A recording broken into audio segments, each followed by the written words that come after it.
अस्सलाम वालेकुम, welcome back again. आज हम केमिस्ट्री पार्ट 1 चैप्टर नंबर 8 के लेक्चर नंबर 17 को डिस्कस करेंगे।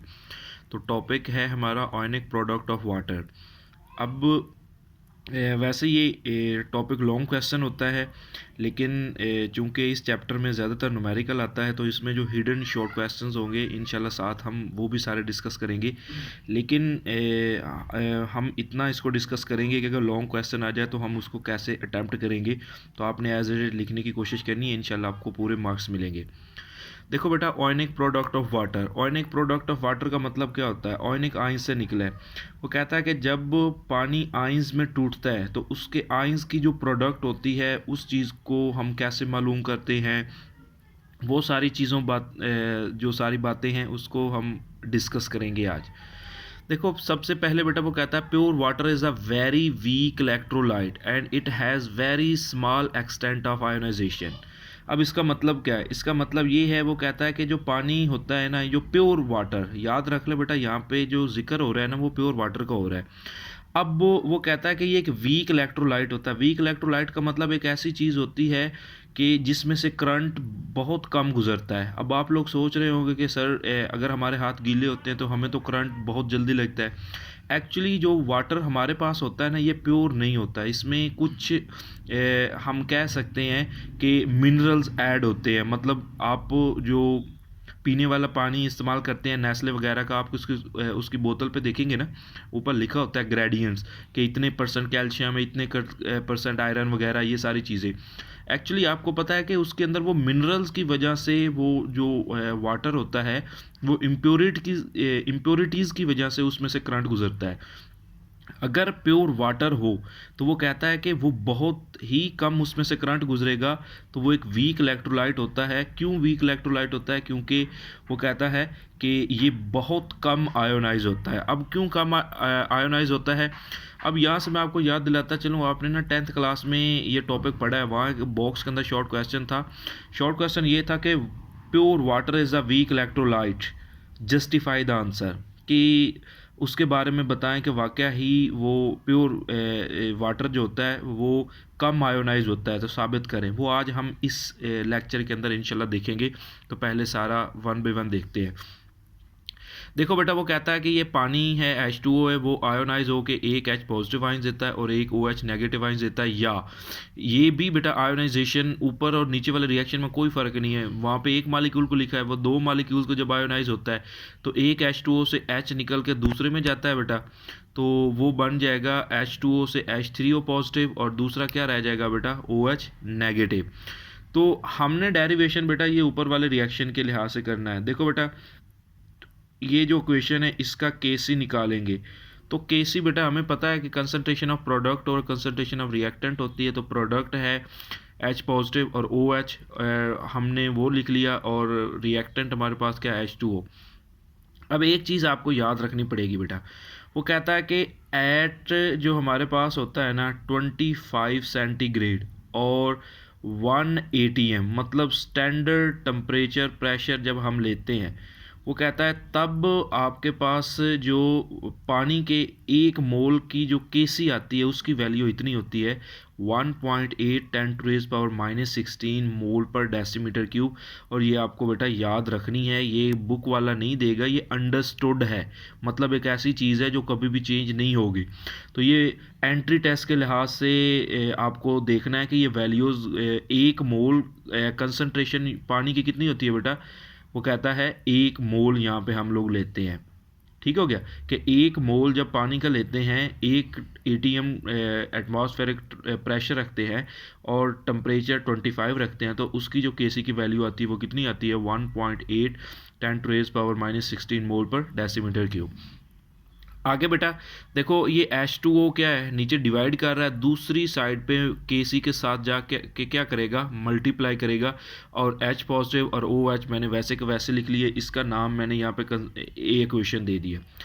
उसके बाद देखो बेटा, वो कहता है आपके पास बेटा KC और H2O, इन दोनों को मल्टीप्लाई करने से जो आंसर आता है ना, इनके प्रोडक्ट को, मतलब देखो KC और H2O को मल्टीप्लाई करने से जो आंसर आता है ना, उससे बेटा हम लोग के डब्ल्यू के साथ रिप्रेजेंट करते हैं। इसलिए बेटा मैंने नीचे रेड के साथ हाईलाइट करके लिखा है के सी और H2O किसके बराबर होता है बेटा, के डब्ल्यू के बराबर होता है। अब देखो बेटा एक्चुअली जो के डब्ल्यू है ना, ये हमारे पास आयनिक प्रोडक्ट ऑफ वाटर होता है, डब्ल्यू वाटर को स्टैंड करता है। अब आपने ना 10th में इसका डायरेक्टली आंसर पढ़ा हुआ है कि वहाँ वो 10th में आपको बताता है कि के डब्ल्यू किसके बराबर होता है, 1 × 10⁻⁻14। डायरेक्टली टीचर्स आपको बताते हैं।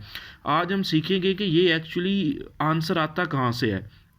देखो के डब्ल्यू किसके बराबर बेटा, के सी के बराबर है और H2O के बराबर है। अब के सी तो हमने एक्सपेरिमेंट से निकाल ली, उसकी वैल्यू ये है। अब वो कहता है कि के सी की वैल्यू हमारे पास बेटा ये है। ये अब रफ अमल के अंदर साथ में मैंने आपको सिखाया है कि किस तरह से आपने निकालना है। वो कहता है कि के सी हमारे पास इतनी होती है। अब हमें H2O निकालना है बेटा, H2O के मोल्स निकालने हैं। अब देखो बेटा H2O के मोल्स निकालने का फार्मूला क्या होगा, देखो ये ब्रैकेट्स का मतलब क्या होता है, मोलर कंसंट्रेशन में आपको लॉ ऑफ मैथ सेक्शन में सिखा चुका हूँ। इसका मतलब H2O के मोल्स ही निकालने। तो मोल्स निकालने का फार्मूला होता है given mass over molar mass. तो गिवन मैस बेटा हमारे पास यहाँ पे 1000 ग्राम होता है वाटर का। कैसे मुझे पता चला कि 1000 ग्राम होता है। अब ज़रा बेटा आप इसको समझिएगा। देखो यूनिट क्या होता है किसी मोलर कंसंट्रेशन का, मोल पर डेसीमीटर क्यूब। वो कहता है 1 डेसीमीटर क्यूब के अंदर 1000 ग्राम होते हैं। ठीक हो गया। देखो पर डेसीमीटर क्यूब का मतलब क्या है कि 1 डेसीमीटर क्यूब। इसका मतलब क्या होगा कि यहाँ पे जो मैस हम वाटर का लेंगे वो कितना लेंगे, अगर ग्राम्स में कन्वर्ट करते हैं तो कितना आएगा बेटा, वो कहता है वो आएगा हमारे पास 1000 ग्राम। इसलिए बेटा यहाँ पर मैंने जो उसका मैस गिवन होता है वो 1000 लिखा है, और मोलर मैस आपको पता है वाटर का 18 होता है। इसको डिवाइड करने से आंसर आता है 55.5 मोल पर डेसीमीटर क्यूब। अब ये H2O की कंसंट्रेशन होती है बेटा, हम लोगों ने यहाँ पे ये देखो बेटा Kc की वैल्यू 1.8 10⁻16 दर्ज की है, और आगे H2O की जो यहाँ मैंने आपको निकालना सिखाई है वो दर्ज की है। इन दोनों को 1.8 और 55.5 को मल्टीप्लाई करने से आंसर आता है 1.01 10⁻16 को साथ सॉल्व करोगे तो आ जाएगा 10⁻⁻14। तो अब एक्चुअली बेटा नीचे वो कहता है कि हम लोग इक्वेशन नंबर 1 को इस तरह से लिख सकते हैं। कैसे बेटा, इसकी जगह पे मैंने के डब्ल्यू लिख दिया है। वो कहता है ये के डब्ल्यू उसके बराबर है जो कि आंसर हमने अभी निकाला है, कितना आता है 1 × 10⁻14। और 10th में ये वाला स्टेप नहीं है, डायरेक्टली ये किया गया है। अब मैं एक और चीज़ आपको यहाँ पे सिखाता जाऊँ। ये आपका जो चैप्टर 1 में एक MCQs है बेटा, ठीक हो गया। तो उसके अंदर भी आपसे पूछा गया कि पानी के 1 मोल का मैं जो आपके पास वो कहता है कि कितना मोल्स होते हैं बेटा, उसकी मोलर कंसंट्रेशन। ठीक हो गया। तो उसके अंदर भी आप 55.5 पे टिक लगाते हो। वो क्यों लगाते हैं, क्योंकि वो इस तरह से बेटा सॉल्व करके उसका आंसर आता है। उसके बाद बेटा नेक्स्ट चलते हैं बेटा पेपर में। बेटा जो एक्सरसाइज का क्वेश्चन नंबर हमारे पास है ना, ये याद रखिएगा, हमारे पास क्वेश्चन नंबर 12। ठीक हो गया। क्वेश्चन नंबर 12 का ये सारे इसके अंदर शॉर्ट क्वेश्चन है। उसमें एक शॉर्ट क्वेश्चन है कि what is ionic product of water. अगर पेपर में आ जाता है ना कि आयोनिक प्रोडक्ट ऑफ वाटर क्या होता है, तो एक्चुअली बेटा ये देखो, ये वाटर से टूट के आयंस 2 बने हैं, एक H पॉजिटिव और दूसरा क्या बना है OH नेगेटिव। ये आयंस इन दोनों को आपस में देखो मल्टीप्लाई कर रहे हैं। मल्टीप्लाई करने से आंसर आ रहा है KW, जिसकी वैल्यू ये है। इसे ही हम लोग बेटा बोलते हैं आयोनिक प्रोडक्ट ऑफ वाटर। तो वो कहता है KW is called ionic product of water of ionization, या इसका दूसरा नाम क्या होता है आयोनाइजेशन कांस्टेंट, या इसका तीसरा नाम होता है डिसोसिएशन कांस्टेंट। वो यहाँ पे मैंने नहीं लिखा। अब ये तो होगी बेटा डेफिनेशन। अगर पेपर में आ जाता है ना कि बेटा डिफाइन या व्हाट इज़ आयोनिक आपके पास product of constant of water, तो आपने ना ये इक्वेशन लिखनी होती है ये वाली, और इसका आंसर लिखना होता है ये जो पूरा पैराग्राफ में लिखा है। यहाँ तक क्लियर। अच्छा, उसके बाद एक और शॉर्ट क्वेश्चन है। ये तो हो गया क्वेश्चन का पार्ट ए। इसका ना एक पार्ट सी या बी होगा क्वेश्चन 12 का। उसके अंदर पूछता है, ये 10th में भी था। वो कहता है आपके पास how you can justify that आपके पास क्या होगा, KW डिपेंड अपॉन टेम्परेचर। इसका मतलब क्या होगा, इसका मतलब बेटा आंसर अब सुन लीजिएगा वर्बली, तो मैं यहाँ पे थोड़ा सा लिख देता हूँ।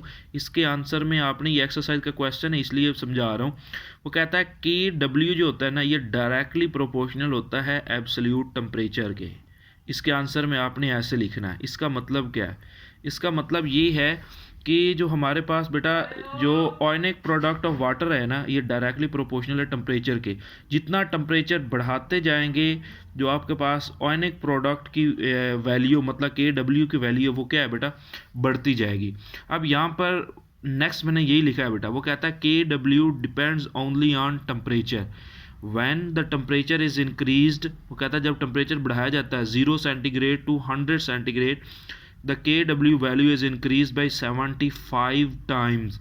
ये एक MCQs भी है। वो कहता है 0 से 100 सेंटीग्रेड जब टेम्परेचर बढ़ाते हैं तो KW की वैल्यू कितने गुना बढ़ती है, 75 गुना, मतलब 75 टाइम्स। अच्छा वो कैसे, ये बुक पे देखिएगा, यहाँ मैं लिख देता हूँ बेटा। 0 सेंटीग्रेड पे ना KW की वैल्यू होती है 0.1 इंटू 10 टू रेज पावर -14। ठीक हो गया, ये होती है 0 सेंटीग्रेड पे। और 100 सेंटीग्रेड पे वैल्यूज़ बेटा होती है आपके पास 7.5 10 टू रेज पावर -14। ठीक हो गया। अब ये उसका हमारे पास बेटा 75 गुना कैसे होगा, आपने 0.1 को 75 से मल्टीप्लाई करके देखना है, आंसर आ जाएगा 7.5। तो साबित हो गया कि आपके पास बेटा वाकया ही कि 0 से 100 सेंटीग्रेड तक जब जाते हैं ना, तो आपके पास जो KW की वैल्यू है बेटा वो 75 गुना क्या होती है, बढ़ती है। तो ये इसी तरह के 2-3 ना क्वेश्चन नंबर 12 में ABC पार्ट में घुमा फिरा कर पूछा गया कि पहला तो आयनिक प्रोडक्ट की डेफिनेशन है, उसमें आपने ये सारा लिखना है। दूसरा कि बेटा what is the justification that ionic product is disturb by या इज़ इंक्रीज बाय टेम्परेचर। उसके आंसर में आपने ये लिखना है कि उसके डायरेक्टली प्रोपोर्शनल होता है। आगे आपने ये मिसाल से समझा देना है कि 0 पे इतना होता है और 100 पे उतना होता है। इस तरह के एक और शॉर्ट क्वेश्चन C के अंदर भी कुछ घुमा फिरा के वो पूछेगा। अच्छा उसके बाद हम बेटा इसकी ना आयोनाइजेशन की तरफ जाते हैं। देखो एक मालिक्यूल फिर से मैंने नीचे आयोनाइज करके सिखाया। अब हम थोड़ा सा सीखेंगे कि कितने OH बनते हैं, कितने H बनते हैं। देखो मैं यहाँ पे मिसाल से समझाता हूँ। एक वाटर का मालिक्यूल एक था, एक ही H दिया है और एक ही OH दिया है। अगर मैं कहता हूँ यहाँ पे 3 वाटर के मालिक्यूल्स होते ना, तो उसने 3 ही H देने थे और 3 ही क्या देने थे, OH देने थे। तो मुझे यहाँ से एक बात सीखनी है बेटा कि जितने वाटर के मालिक्यूल्स होते हैं वो जितने H देता है उतने ही OH देता है, मतलब हमेशा उन दोनों की कंसंट्रेशन क्या होती है, इक्वल होती है। तो यही चीज़ बेटा यहाँ पे मैंने लिखी है। On ionization of water concentration of H positive ions and OH remains constant. उनकी वैल्यू क्या रहती है, बराबर रहती है। वो कहता है जब बराबर रहती है तो ये वाली इक्वेशन मैं नीचे लिख रहा हूँ, ये रेड वाली, H पॉजिटिव और OH negative is equal to 10 to raise power -14। 1 मैंने साथ में लिखा नहीं क्योंकि उसकी वैल्यू कोई नहीं है बेटा, मल्टीप्लाई करो तो वही आंसर आता है। अब मैं इस OH की जगह पे ये देखो, चूंकि बराबर है ना बेटा H और OH, तो ये H वैसे का वैसा इस OH की जगह पे मैं भी H की वैल्यू दर्ज कर रहा हूँ। वो कहता है कि नेक्स्ट स्टेप में ये एक H है, ये एक H है, ये दोनों मल्टीप्लाई होकर क्या बन जाएगा, H पॉजिटिव का स्क्वायर। और 14 को भी मैंने स्क्वायर की शक्ल में तोड़ लिया ताकि मैं स्क्वायर रूट लेके इनको ख़त्म कर लूँ। तो 14 को मैंने ऐसे तोड़ लिया 10 to raise power -7 into 10 to 7 उसका स्क्वायर। दोनों साइड पे स्क्वायर रूट लेंगे, ये इसके साथ कट गया, ये इसके साथ कट गया। तो concentration of H positive ions निकल आई 10 टू रेज पावर -7। अब बिल्कुल इसी तरह से बेटा मैंने फिर से एक बार, वो कहता है कि हमें पता है कि जितने H बनते हैं उतने OH ही बनते हैं। मैंने फिर से बेटा अब H की जगह पे OH की वैल्यूज़ दर्ज की है बेटा। वो कहता है बिल्कुल एज इट इज़ जैसे अभी मैंने आपको सिखाया है। अब वो कहता है OH स्क्वायर बन जाएगा, इधर 14 को मैंने तोड़ा बेटा, वो 10 टू रेज पावर -2 का आपके पास स्क्वायर बन गया। तो ये फिर से स्क्वायर रूट ले कट के OH की कंसनट्रेशन भी कितनी आ गई, -7। अच्छा यहाँ वो शॉर्ट क्वेश्चन है जो मैंने आपको स्टार्ट में बताया था कि वो कहता है कि जस्टिफाई या वो कहता है प्रूव दैट कि आपके पास वो water is a pure water is a weak electrolyte.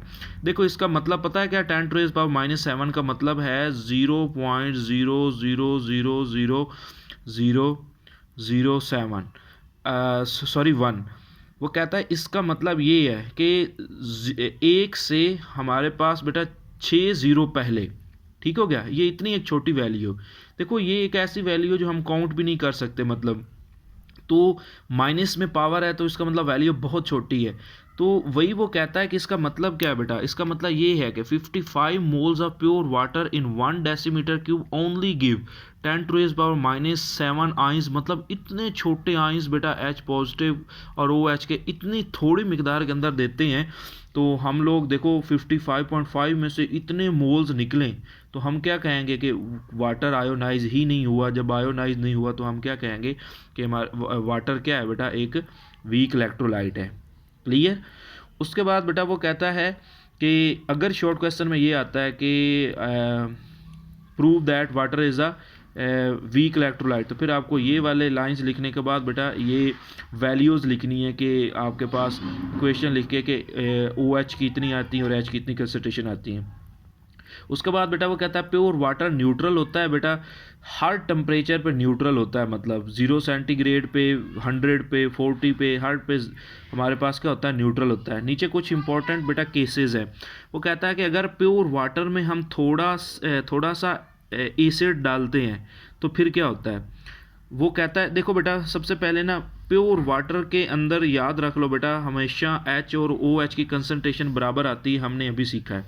वो कहता है अगर प्योर वाटर में हम थोड़े सा एसिड डाल देते हैं ना तो H कंसंट्रेशन ज़्यादा हो जाती है OH की निस्बत। अगर वो कहता है वाटर में हम थोड़ा सा बेस डाल देते हैं तो फिर OH की कंसंट्रेशन H से ज़्यादा हो जाती है। और वो कहता है कि अगर हम दोनों एट ए टाइम पे डालते हैं, क्योंकि एसिड और बेस एक दूसरे को न्यूट्रलाइज कर देंगे, फिर कंसंट्रेशन दोनों की क्या रहेगी, सेम रहेगी।